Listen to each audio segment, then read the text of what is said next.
নমস্কার, আপনারা দেখছেন হাই নিউজ। আমি শ্রীপর্ণা রয়েছে আপনাদের সঙ্গে। শুরু করছে আজকে নিউজ টুডে। শুরুতেই দেখে নেব আজকে হেডলাইন্স।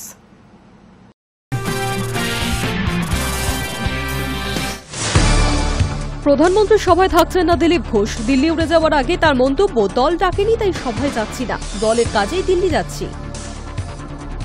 বাড়ল লোকাল ট্রেনের সংখ্যা। শিয়ালদা শাখায় বেশ কয়েকটি লোকাল ট্রেনের সংখ্যা বাড়ানো হলো। ডায়মন্ড হারবার এবং বারাসাত শাখায় অতিরিক্ত 5টি ট্রেন চালানোর সিদ্ধান্ত রেলের।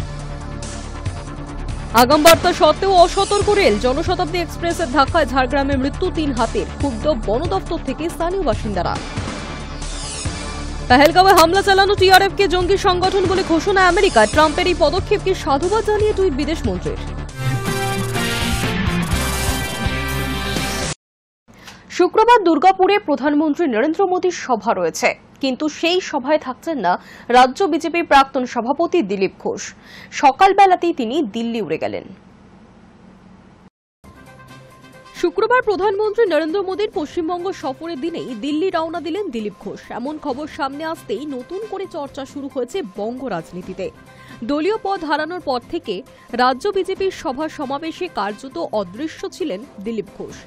নিজেই কিছুদিন আগে অভিযোগ করেছিলেন, কোনো বৈঠকে ডাকা তো দূর, এমনকি বসার জন্য চেয়ারও নাকি দেওয়া হতো না তাকে। অথচ বিজেপির একদা দাপুটে এই রাজ্য সভাপতি সম্প্রতি যেন একটু নড়েচড়ে বসেছেন। শ্রমিক ভট্টাচার্য রাজ্য সভাপতির দায়িত্ব নেওয়ার পর থেকে দিলীপকে কিছুটা বেশি সক্রিয় দেখা যাচ্ছে। তা নিয়েও আলোচনা কিছু কম হয়নি। এর মধ্যেই মোদীর রাজ্য সফরের খবর।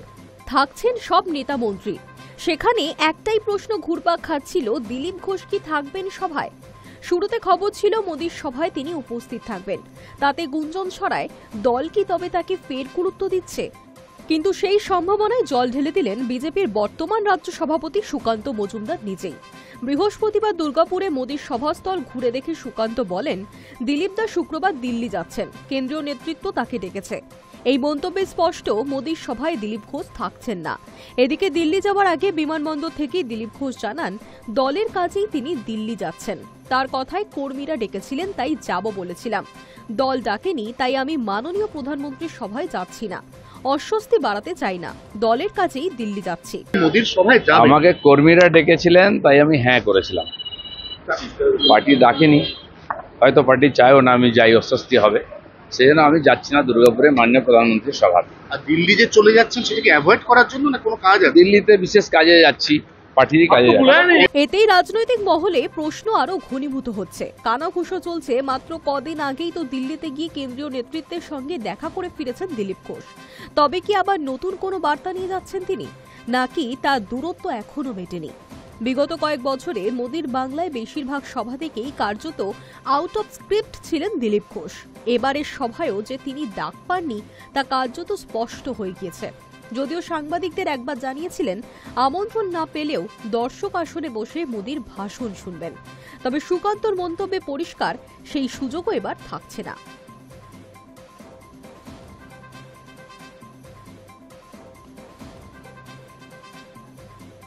পেহেলগাঁও কাণ্ডের সঙ্গে যুক্ত সন্ত্রাসবাদী সংগঠন দ্য রেজিস্ট্যান্স ফ্রন্ট বা টিআরএফকে বিদেশি সন্ত্রাসবাদী গোষ্ঠীর তকমা দিল আমেরিকা। এই প্রসঙ্গে বৃহস্পতিবার আমেরিকার বিদেশ দপ্তরের তরফে টিআরএফ একটি বিবৃতিও প্রকাশ করেছে।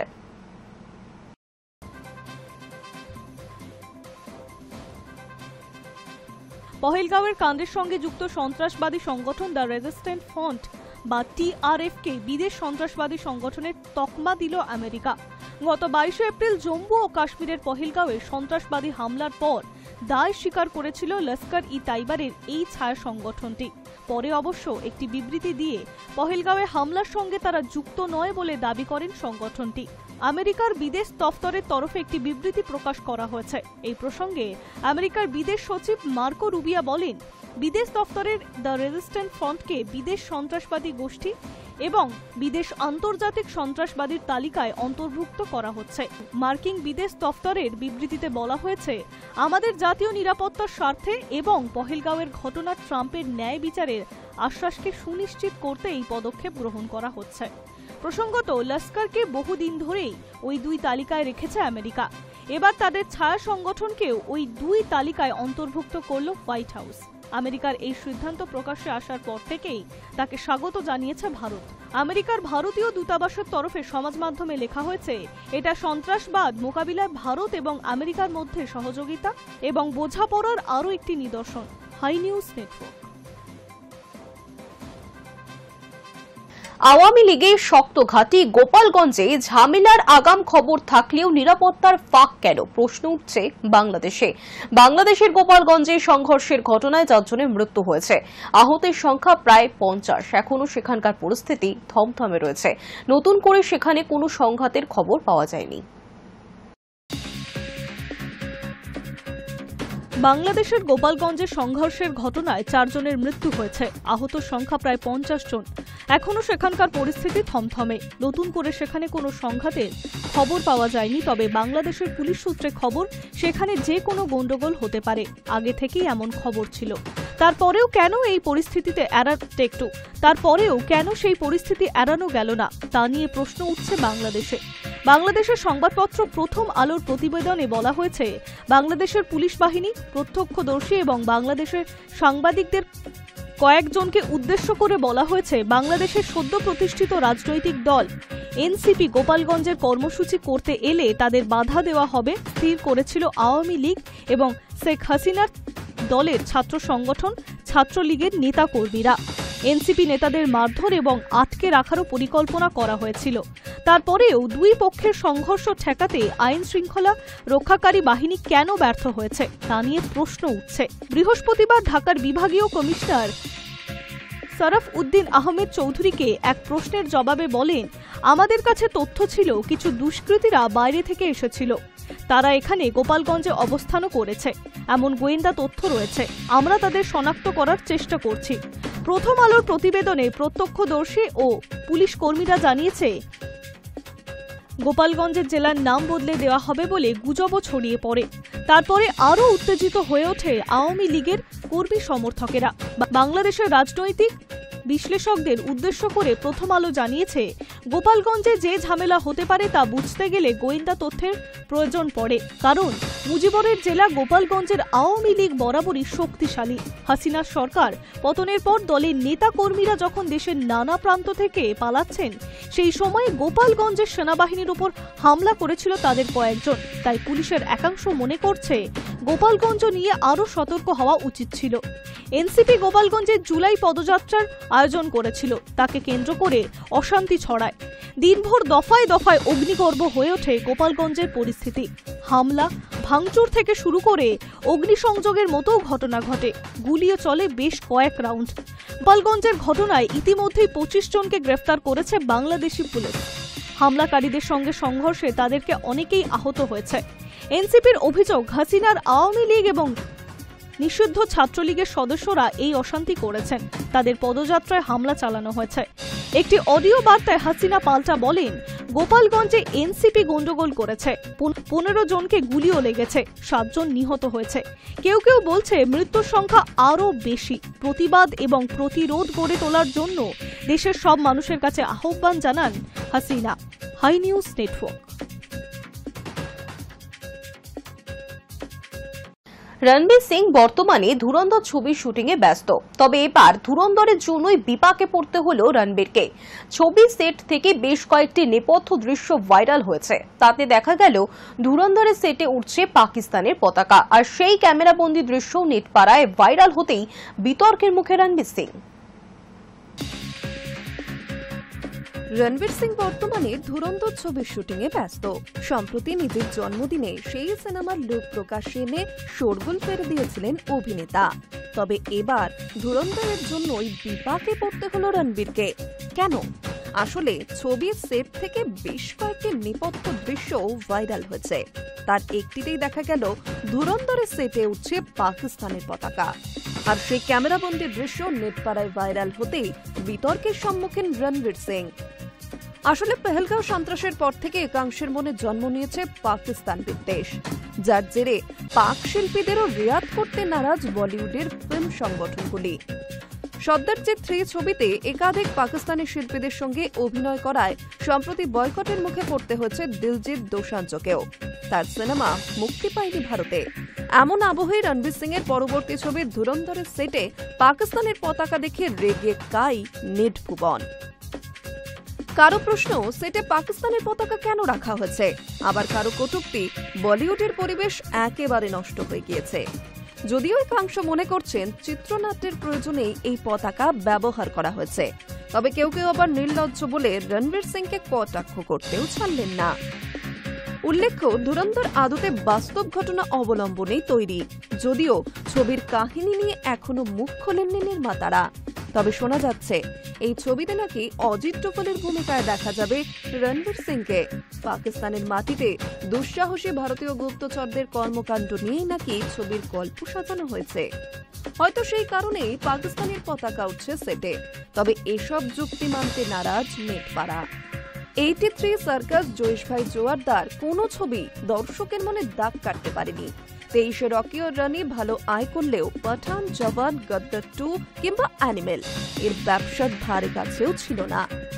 24 সালের রোহিত শেট্টির সিংহাম এগেইনের ডার্ক সাইডে কাস্টিংয়ে রণবীর সিং থাকলেও মুখ্য চরিত্রে থাকা অজয় দেবগন, করিনা কাপুরই সমস্ত লাইমলাইট কেড়ে নিয়েছিলেন। এদিকে ডন 3-র কাজ নিয়ে নিত্যদিন নিত্য নতুন তথ্য।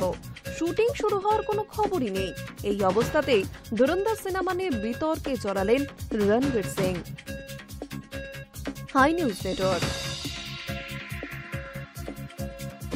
বর্তমানে ট্রেন্ডিং এ চলছে লাবুবু পুতুল। রূপকথার খোকসের মতো দেখতে এই পুতুল কেনার ভিড়ে সকলেই। কিন্তু কেন এই পুতুলে মজলেন জেনজিরা?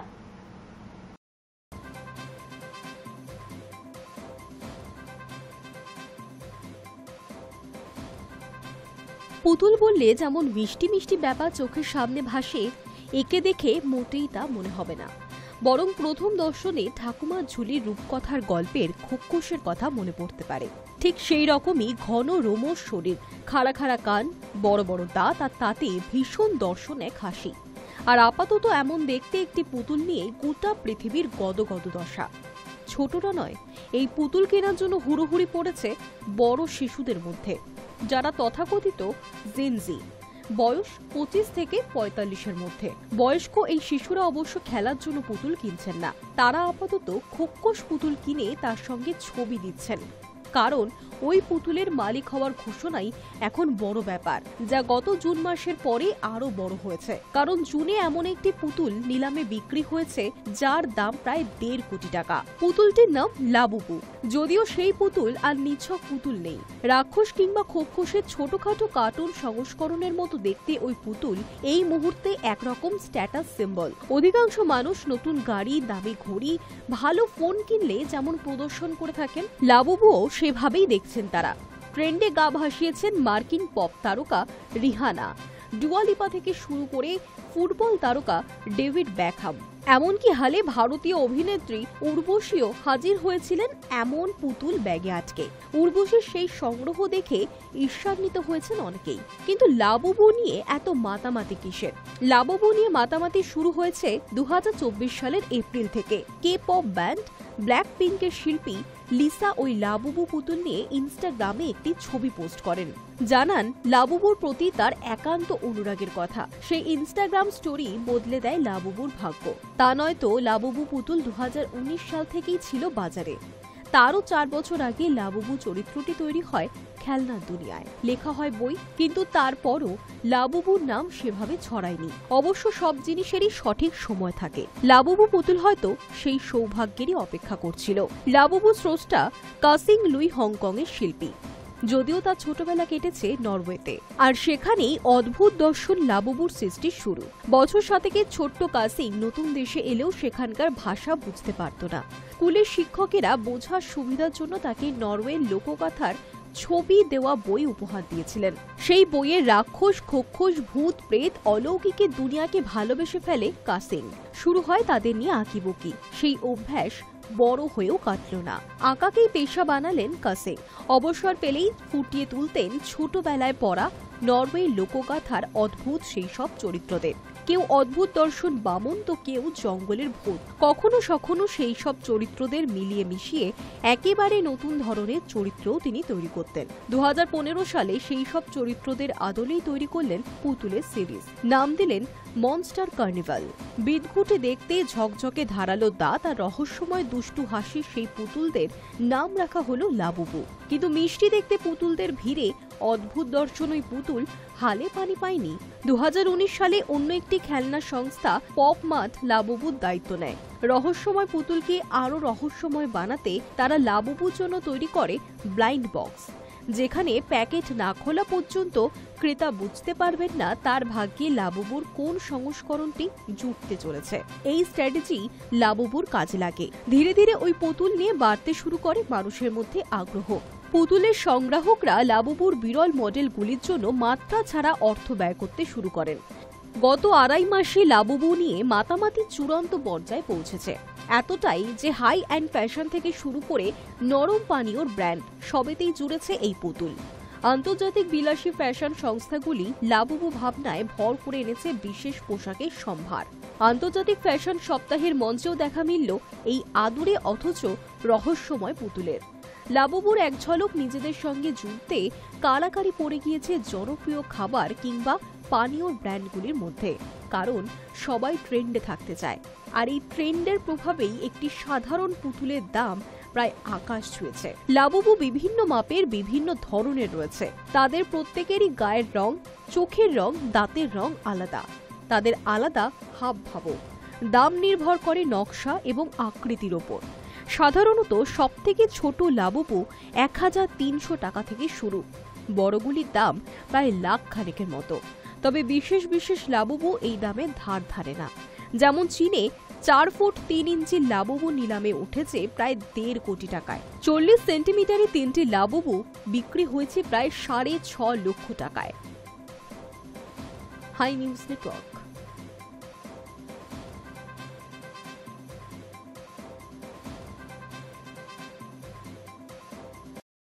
ময়না তদন্ত নয় কেন? গোপালগঞ্জে তদন্তের জন্য 3 সদস্যের একটি কমিটি গঠন করেছে মোহাম্মদ ইউনূসের নেতৃত্বাধীন অন্তর্বর্তী সরকার। গ্রেফতার করা হয়েছে 25 জনকে।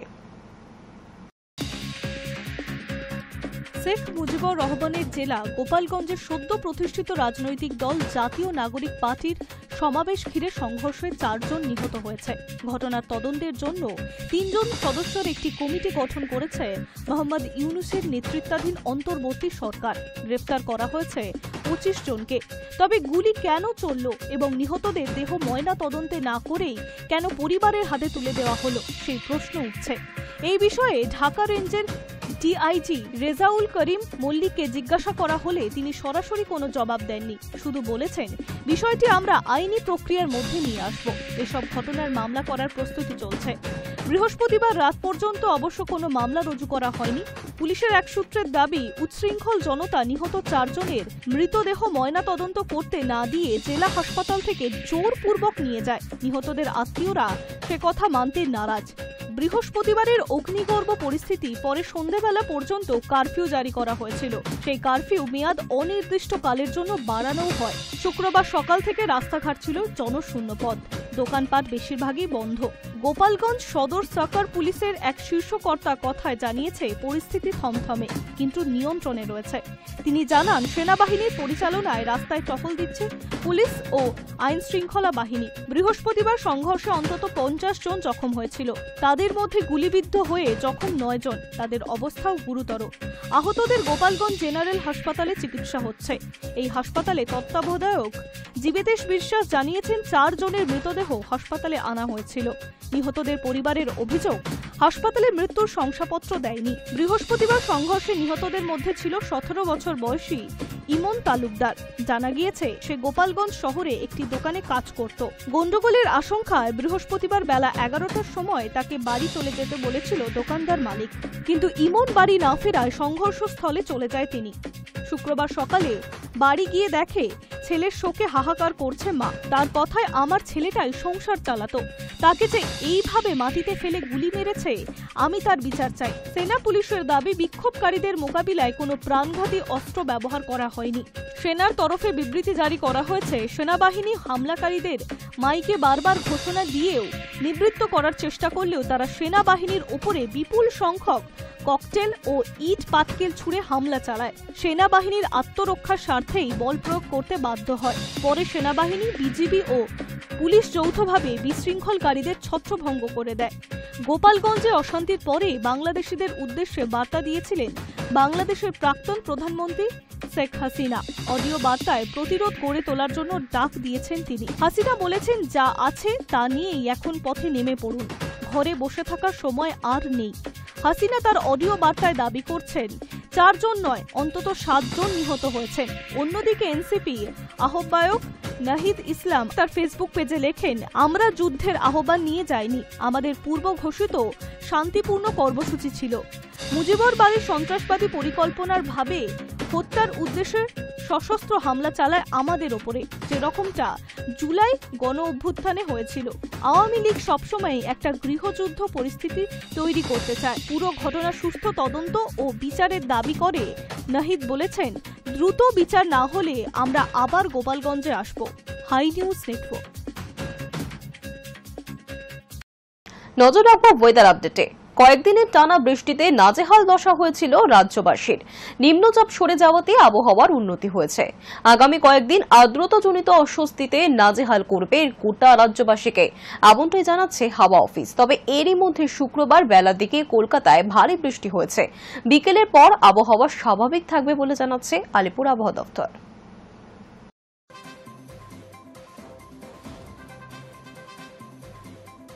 কয়েকদিনের টানা বৃষ্টিতে নাজেহাল দশা হয়েছিল রাজ্যবাসীর। নিম্নচাপ সরে যাওয়ায় আবহাওয়ার উন্নতি হয়েছে। মৌসুমী অক্ষরেখার প্রভাবে উপকূলের জেলায় বৃষ্টির সম্ভাবনা, তবে অন্যান্য জেলায় মোটের ওপর রোদ ঝলমলে আকাশ থাকবে। বেড়েছে তাপমাত্রাও। আগামী কয়েকদিন আর্দ্রতাজনিত অস্বস্তি নাজেহাল করবে রাজ্যবাসীকে, এমনটাই জানাচ্ছে হাওয়া অফিস। তবে শনিবার থেকে ফের বৃষ্টিতে ভাসতে পারে উত্তরের জেলাগুলি। মৌসুমী অক্ষরেখা দক্ষিণবঙ্গের বাঁকুড়া ও দীঘার উপর দিয়ে উত্তর পূর্ব বঙ্গোপসাগর পর্যন্ত বিস্তৃত, ফলে বৃষ্টির সম্ভাবনা কমবে দক্ষিণবঙ্গে। হাওয়া অফিস সূত্রে খবর, আজ উত্তর ও দক্ষিণ 24 পরগনা, পূর্ব ও পশ্চিম মেদিনীপুর জেলায় বৃষ্টির সম্ভাবনা বেশি। বজ্রবিদ্যুৎ সহ হালকা থেকে মাঝারি বৃষ্টির সঙ্গে 30 থেকে 40 কিলোমিটার গতিবেগে দমকা ঝোড়ো বাতাস বইবে। শনিবার বজ্রবিদ্যুৎ সহ বৃষ্টির সম্ভাবনা কলকাতা সহ দক্ষিণবঙ্গের সমস্ত জেলাতেই। বজ্রবিদ্যুৎ সহ হালকা মাঝারি বৃষ্টির সঙ্গে 30 থেকে 40 কিলোমিটার গতিবেগে দমকা ঝোড়ো বাতাস বইবে। সোমবার থেকে বৃষ্টির সম্ভাবনা আরও কমবে। বুধবার পর্যন্ত আংশিক মেঘলা থাকবে আকাশ। বিক্ষিপ্তভাবে 2-1 জেলায় বজ্রবিদ্যুৎ সহ হালকা বৃষ্টির সম্ভাবনা, তবে বাড়বে আর্দ্রতাজনিত অস্বস্তি। উত্তরবঙ্গে আজ দিনভর আংশিক মেঘলা আকাশ থাকবে। বজ্রবিদ্যুৎ সহ কোনো জেলার 2-1 জায়গায় হালকা থেকে মাঝারি বৃষ্টির সম্ভাবনা। শনিবার ভারী বৃষ্টির সম্ভাবনা দার্জিলিং, কালিম্পং, আলিপুরদুয়ার, কোচবিহার, জলপাইগুড়িতে। রবিবার অতি ভারী বৃষ্টি হতে পারে দার্জিলিং, কালিম্পং, জলপাইগুড়ি, আলিপুরদুয়ার জেলায়।